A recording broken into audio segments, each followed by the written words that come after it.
Hello friend, मैं आनंद राज आप सबों के बीच। देखिए, आज हम मिथिला यूनिवर्सिटी, ललित नारायण मिथिला यूनिवर्सिटी जो दरभंगा में है, उसका हम वीवीआई क्वेश्चन लेके आए हैं आपका बीएड सेकेंड ईयर का। देखिए, आपको मालूम होगा कि बीएड फर्स्ट ईयर और सेकेंड ईयर यानी सेशन 19 से 20-22 का एग्ज़ाम मिथिला यूनिवर्सिटी में 20 सितंबर से है, समझे। देखिए, तो हम बीएड फर्स्ट ईयर का तो गेस्ट क्वेश्चन कर चुके हैं आपका कोर्स 1 से कोर्स 6 तक, समझे। और बीएड सेकेंड ईयर का हम नहीं कर पाए थे क्योंकि मेरा भी एग्ज़ाम था, इसी वजह से अब एग्ज़ाम ख़त्म हो गया। अब आपका हम एक कर देंगे, कर दिया। आज कोर्स 8 का ले आया है और आपका कोर्स 9 का, फिर कोर्स 10 का, 11 का, फिर आपका लास्ट में मेथड का। क्योंकि देखिए, एक और चीज़ आपको बताते हैं कि बीएड सेकेंड ईयर में आपका सबसे पहले मेथड का एग्ज़ाम होगा, तो मेथड का हम बाद में करा देंगे, लेकिन 3 से 4 दिन में आपका ये सब जितना भी आपका 5 पेपर है उसका हम आपको 5 पेपर का एग्ज़ाम होता है और सब इसमें ज़्यादा प्रैक्टिकल होता है, समझे। तो हम कोशिश करेंगे आपका जितना जल्दी ख़त्म हो जाए। देखिए, आज हम कोर्स 8 जो आपका है बीएड सेकेंड में पढ़ना है, नॉलेज एंड करिकुलम, उसका हम वीवीआई क्वेश्चन लेके आए हैं, समझे। देखिए, एक और चीज़ है कि वीडियो लास्ट तक देखिएगा, क्योंकि देखिए इसमें हम बताएंगे कैसा टाइप का क्वेश्चन पूछा जाता है। इस यूनिट में पढ़ के जाइएगा तो वो आएगा ही आएगा, क्वेश्चन घुमाएगा तो आप कैसे लिखिएगा, ये सब चीज़ के बारे में बताएंगे, समझे। तो वीडियो लास्ट तक देखिएगा और ध्यान से सुनिएगा, क्योंकि वो चीज़ सुन लीजिएगा तो ये चीज़ आपके दिमाग में रहेगा, हाँ ऐसे ऐसे करना है, तो वहाँ पर आपको एग्जाम में दिक्कत नहीं होगा। तो आइए, लिखा हुआ है VVI question BEd second year 2021 Mithila university Darbhanga session 19-21। Second वाला का सेशन क्या होगा, 19-21। और लिखा है कोर्स 8 नॉलेज एंड करिकुलम। क्या लिखा है, कोर्स 8 क्या है, नॉलेज एंड करिकुलम। देखिए, आपको मालूम होना चाहिए कि देखिए जो कोर्स 8 और 9 होता है सेकेंड ईयर में, ये दोनों आपका 80 नंबर का थ्योरी होता है और 20 नंबर का आपका प्रैक्टिकल होता है। तो 80 नंबर में आपका 5 यूनिट पढ़ना है, यानी एक क्वेश्चन आपका 16 नंबर के रहता है और पाँचों यूनिट में आपको 10 क्वेश्चन रहेगा और उसमें से आपका 5 का जवाब देना है, प्रत्येक यूनिट से एक एक, समझे। तो वही आपका देखिए, प्रथम यूनिट में आपका 5 यूनिट रहेगा और प्रत्येक यूनिट से क्या करना है कि एक एक क्वेश्चन का जवाब देना है। देखिए, पहला यूनिट में आपको ज्ञान से रिलेटेड एक क्वेश्चन रहेगा ही रहेगा, समझे। इसीलिए देखिए वीडियो सबका डाला हुआ है, समझे। तो जाके आप प्लेलिस्ट में जाके देख सकते हैं, ज्ञान नॉलेज एंड करिकुलम का जो प्लेलिस्ट होगा वहाँ से आप जाके देख लीजिएगा, समझे। आइए, लिखा हुआ है कि ज्ञान को परिभाषित करें, पहला क्वेश्चन दिए हुए हैं कि ज्ञान को परिभाषित करें आदर्शवादी, प्रकृतिवादी एवं प्रयोजनवादी स्कूल विचारधाराओं के संदर्भ में ज्ञान के अवधारणा का या संप्रत्यय का वर्णन करें। यानी कह रहा है कि ज्ञान को परिभाषित करें और ज्ञान का क्या अवधारणा है, आपका आदर्शवादी के अनुसार कैसा ज्ञान होना चाहिए, या प्रकृतिवादी के अनुसार ज्ञान कैसा होना चाहिए, या प्रयोजनवादी मतलब के अनुसार ज्ञान कैसा होना चाहिए। देखिए, ये क्वेश्चन आपका 2017 में पूछा हुआ है, 2018 में भी पूछा हुआ है, समझे। इसीलिए इसको थोड़ा ध्यान से देख के जाइएगा, क्योंकि बहुत वीवीआई हो जाता है क्वेश्चन आपका कि ज्ञान को परिभाषित करें और आदर्शवादी, प्रकृतिवादी एवं प्रयोजनवादी स्कूल विचारधाराओं के संदर्भ में ज्ञान का अवधारणा या संप्रदाय का होना। इंग्लिश में लिखा है कि define knowledge, explain the concept of knowledge according to various school of thought is idealism, naturalism and pragmatism, समझे। तो ये क्वेश्चन आप देख ही जाइएगा, इसका भी वीडियो आपको ज्ञान से रिलेटेड वीडियो मिल जाएगा, प्लेलिस्ट में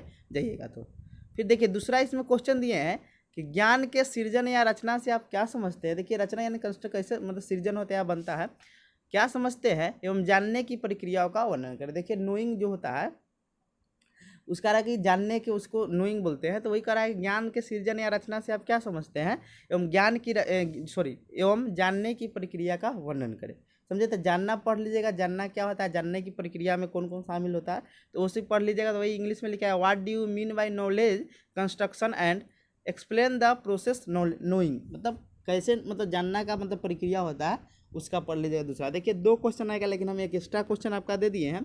तीसरा क्वेश्चन है कि ज्ञान क्या है, विद्यालय में ज्ञान के निर्धारकों की विवेचना करें। ज्ञान के कौन निर्धारक करते हैं उसकी विवेचना करना, यानी ज्ञान क्या है, विद्यालय में ज्ञान के निर्धारक की विवेचना करनी।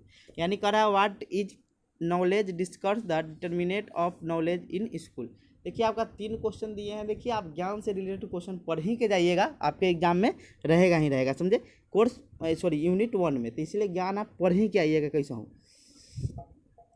आइए, अब दूसरा क्वेश्चन है। देखिए, दूसरा क्वेश्चन में आपका दूसरा यूनिट में आपका एजुकेशन से रिलेटेड क्वेश्चन आता है। देखिए, बिहार यूनिवर्सिटी और भी यूनिवर्सिटी में जो एजुकेशन से जो है वो चीज़ फर्स्ट ईयर में पढ़ना है, लेकिन मिथिला यूनिवर्सिटी में आपका एजुकेशन से आपका जो यूनिट 2 मिलेगा, यूनिट 3 मिलेगा, ये आपका सेकेंड ईयर में पढ़ना है मिथिला यूनिवर्सिटी, लेकिन और सब यूनिवर्सिटी में आपका फर्स्ट ईयर में पढ़ना है। तो उसका तो वही चीज़ है, लेकिन आपका जो सेकेंड ईयर में जो फर्स्ट ईयर में मिथिला यूनिवर्सिटी पढ़ना है वो थोड़ा कुछ अलग पढ़ना है, कोर्स 2, समझे। वही कोर्स 2 का मतलब आपका जो फर्स्ट ईयर में पढ़ना था दूसरा यूनिवर्सिटी में, आपका वो नॉलेज एंड करिकुलम में दे दिया है। तो देखिए शिक्षा जो है आप पढ़ ही के जाइएगा, इसका भी वीडियो आपको प्लेलिस्ट में मिल जाएगा, समझे। बहुत अच्छा से लिखा हुआ है, उसका प्लेलिस्ट मिलेगा, कंटेम्प्रोरी इंडिया एंड एजुकेशन के प्लेलिस्ट में मिलेगा, समझे। तो उसको भी हम आपको नॉलेज एंड करिकुलम वाला में ऐड कर देंगे, समझे। तो वही क्वेश्चन आपका है कि शिक्षा का अर्थ एवं प्रकृति लिखिए, औपचारिक शिक्षा, अनौपचारिक शिक्षा तथा निरौपचारिक शिक्षा में विभेद स्पष्ट करें। या पूछ देगा औपचारिक शिक्षा, निरौपचारिक शिक्षा तथा अनौपचारिक शिक्षा क्या होता है, समझे। तो शिक्षा आप पढ़ ही के जाइएगा, क्योंकि एजुकेशन से रिलेटेड आपका क्वेश्चन रहेगा ही रहेगा यूनिट 2 में, समझे। तो वही क्वेश्चन है कि right the meaning and nature of education, differentiate among formal education, informal education and non formal education. यानी कहा देखिए अनौपचारिक शिक्षा, औपचारिक शिक्षा तथा निरौपचारिक शिक्षा के बारे में पूछ रहा है। तो औपचारिक शिक्षा जानने में करते हैं जो विद्यालय में हम लोग जो शिक्षा ग्रहण करते हैं, अनौपचारिक शिक्षा जो हम समाज में कहूँ पे ग्रहण करें, निरौपचारिक या नेट के माध्यम हो गया, रेडियो, समझे, ये सब डिस्टेंस एजुकेशन हो गया, ये सब चीज़ हुआ। तो ये आप पढ़ के जाइएगा क्वेश्चन, समझे। देखिए अगला क्वेश्चन दिए हैं कि देखिए शिक्षा के उद्देश्य से भी क्वेश्चन रहता है, समझे। तो आप शिक्षा के उद्देश्य पढ़ ही के जाइएगा। वही क्वेश्चन है कि शिक्षा के व्यक्तिगत एवं सामाजिक प्रयोजनों या प्रयोजनों को ही उद्देश्य बोलते हैं, या उद्देश्यों की व्याख्या करें। यानी कह रहा है कि शिक्षा के व्यक्तिगत एवं सामाजिक प्रयोजनों या उद्देश्यों की व्याख्या करें, यानी explain the individual and social purpose of education, समझे। इसका भी वीडियो आपको प्लेलिस्ट में मिल जाएगा, कंटेम्प्रोरी इंडियन एजुकेशन का प्लेलिस्ट होगा, वहाँ पर आपको मिल जाएगा, समझे। या इसी क्वेश्चन को आपको ऐसे भी घुमा के पूछ सकता है कि शिक्षा सामाजिक, आर्थिक एवं राजनीतिक परिवर्तन का एक सशक्त माध्यम है, इस कथन के आलोक में शिक्षा के प्रमुख उद्देश्यों की चर्चा कीजिए, समझे। सेम वही क्वेश्चन है, खाली घुमा दिया है। देखिए शिक्षा के व्यक्तिगत सामाजिक प्रयोजन उद्देश्य पूछे, या क्वेश्चन है कि शिक्षा सामाजिक, आर्थिक एवं राजनीतिक परिवर्तनों का एक सशक्त साधन है, इस कथन के आलोक में शिक्षा के प्रमुख उद्देश्यों की चर्चा करें, समझे। तो एक क्वेश्चन पूछे या एक क्वेश्चन पूछे, समझे, दोनों सेम ही है। आइए अब इसमें एक एक्स्ट्रा क्वेश्चन दिए हैं कि भारत में शिक्षा से संबंधित संवैधानिक प्रावधानों की व्याख्या करें। इसका भी वीडियो आपको कंटेम्प्रोरी इंडियन एजुकेशन वाले प्लेलिस्ट में मिल जाएगा, या आप नॉलेज एंड करिकुलम वाला में आज हम ऐड कर देंगे, वहाँ से भी आप देख लीजिएगा। तो इस 3 क्वेश्चन देख लीजिएगा यूनिट 2 में। आइए यूनिट 3 में आपका देते हैं। देखिए यूनिट 3 में आपका थिंकर से रिलेटेड क्वेश्चन रहता है, यानी इंडियन थिंकर पूछे या आपका विदेशी पूछे, यानी ईस्टर्न पूछे या वेस्टर्न पूछे। तो देखिए आपको देखिए थिंकर में आप कोई एक पढ़ भी लीजिएगा तो वहाँ लिख सकते हैं। क्यों लिख लीजिएगा इसका हम कारण बताएंगे, खाली आप डेट ऑफ बर्थ याद रखिए। कोई भी थिंकर पूछे, जैसे विवेकानंद पूछे या आपका रविन्द्रनाथ टैगोर पूछे, माता, तो देखिए सब में शिक्षण विधि पाठ्यक्रम आपका उसके अनुसार बालक, उनके अनुसार सर, उनके अनुसार शिक्षा के उद्देश्य, उनके अनुसार पाठ्यक्रम, ये सब चीज़ सेम होता है, समझे। खाली आप डेट ऑफ बर्थ सब याद रखिएगा तो आप लिख सकते हैं, समझे। तो इसीलिए कोई भी पूछे एग्जाम में क्वेश्चन छोड़ना नहीं है चीज़ पर। हम वीडियो बना दिए, जो नहीं देखे होंगे वीडियो कि बीएड एग्जाम में कैसे लिखे, वो एक बार आ जाके आप देख लीजिएगा, समझे।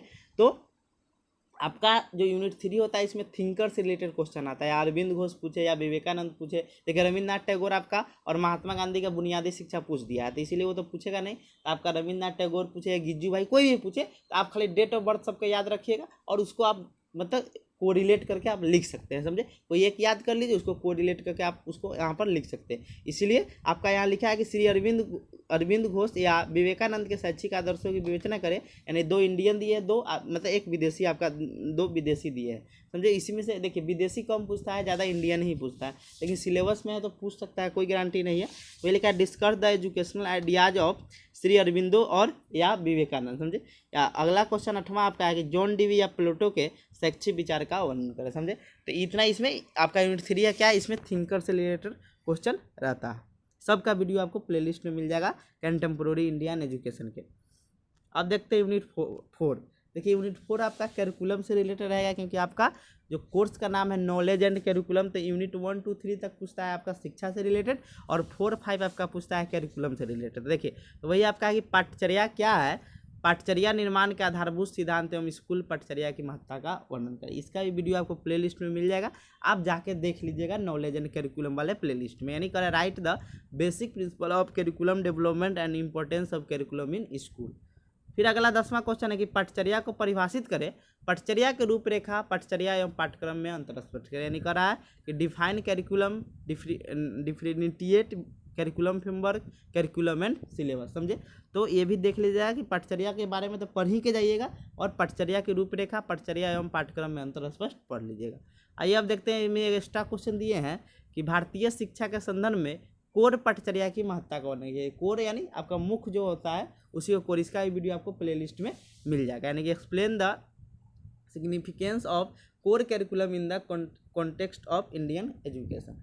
अब लास्ट आपका यूनिट है, देखिए इसमें भाई आपका वीवीआई क्वेश्चन आपका 12 नंबर जो क्वेश्चन है कि पटचर्या निर्माण की प्रक्रियाओं का वर्णन करें, ये बहुत वीवीआई क्वेश्चन है। समझे? एकदम वीवीआई क्वेश्चन बोल दीजिए। इसका वीडियो आपको मिल जाएगा प्लेलिस्ट में कि निर्माण में कौन कौन सोपान होते हैं या प्रक्रिया का वर्णन करें। वही क्वेश्चन है कि explain the process of curriculum making. समझे? स्टेप पूछे या आपका निर्माण सिर्फ पूछे तो वही आंसर। इसका वीडियो आपको प्लेलिस्ट में मिल जाएगा। यानी पटचर्या निर्माण की प्रक्रियाओं का वर्णन करें। 13 क्वेश्चन है कि पटचर्या विकास के मुख्य उपागम या आयाम दे क्या है, या उसका भी वीडियो प्लेलिस्ट में मिल जाएगा, जाके आप देख लीजिएगा। समझे? यानी describe the major approach to curriculum development. और लास्ट आपका इसमें है कि कहेगा कि निम्नलिखित, एक तो हम एक्स्ट्रा दे देते हैं, नहीं देंगे तो मान लीजिए आधी आ जाता है, सेम आ जाएगा, फिर दिक्कत हो जाएगा। तो वही है 14वां आपका है कि निम्नलिखित में से किन्हीं दो पर संक्षिप्त टिप्पणी लिखे। पहला है गुप्त पटचर्या, हिडन करिकुलम। दूसरा है राष्ट्रीय पटचर्या के रूपरेखा 2005, NCF 2005। फिर उसके बाद आपका है शिक्षण एवं प्रशिक्षण में अंतर, यानी difference between teaching and training. और चौथा आपका है ज्ञान के रूप, फॉर्म्स ऑफ, या ज्ञान का वर्गीकरण पूछे, वही चीज़ है फॉर्म्स ऑफ नॉलेज। और 5वां है पाठ्यक्रम की अवधारणा, कॉन्सेप्ट ऑफ सिलेबस। इतना आप देख लीजिएगा। समझे? ये आपका इसमें से कहेगा 2 पर संक्षिप्त टिप्पणी लिखिए, इतना देख लीजिएगा। इसी में से आपका क्वेश्चन आएगा। और जल्दी ही आपका हम कोर्स 9, 10, 11 और आपका जो मेथड है उसका हम जल्दी करवा देंगे। समझे? देखिए एक और चीज़ आपको बताते हैं कि कोई भी क्वेश्चन का आप बेसिक मतलब एक बेस क्वेश्चन तैयार कीजिए। कि मान लीजिए अब आपका जैसे देख लीजिए, हम बताते हैं बेस क्वेश्चन क्या है, इसे तैयार कीजिएगा। देख लीजिए एक चीज़ आपको हम बताते हैं। देखिए जैसे मान लीजिए आपका इसमें ज्ञान से रिलेटेड क्वेश्चन पूछेगा, तो ज्ञान आप अच्छा से पढ़ के जाइएगा कि ज्ञान की प्रस्तावना क्या है, उसका अर्थ परिभाषा क्या है, और उसी के अकॉर्डिंग आप लिख सकते हैं। समझे? तो ये चीज़ बेस क्वेश्चन एक तैयार कर लीजिए। कोर्स यूनिट 1 में आप ज्ञान से रिलेटेड, दूसरा यूनिट में आप शिक्षा का बहुत अच्छा एक कॉन्सेप्ट याद कर लीजिए, शिक्षा क्या है, उसका अर्थ परिभाषा क्या है। समझे? क्योंकि शिक्षा से रिलेटेड क्वेश्चन आएगा ही। कोर्स यूनिट 3 में आप एक थिंकर का अच्छा से लिख लीजिए, और डेट ऑफ बर्थ सबका याद रखिए, उसी के आधार पर आप लिख सकते हैं। समझे? ये बेस हो गया। फिर आपका चौथा है पटचर्या से रिलेट कर लीजिएगा। फिर 5वां में आपका हो जाएगा, क्या उसको बोलते हैं कि पटचर्या निर्माण की प्रक्रिया, जो बहुत इंपॉर्टेंट है। समझे? तो ऐसे पढ़िएगा तो आपका बहुत अच्छा एग्जाम जाएगा, और बहुत अच्छा से आप बहुत अच्छा नंबर आएगा। समझे? तो इसीलिए आप लोग जितना गेस किए उसी को ध्यान में रख के जाइएगा कि एग्जाम में आपका आएगा ही आएगा। समझे? तो थैंक यू।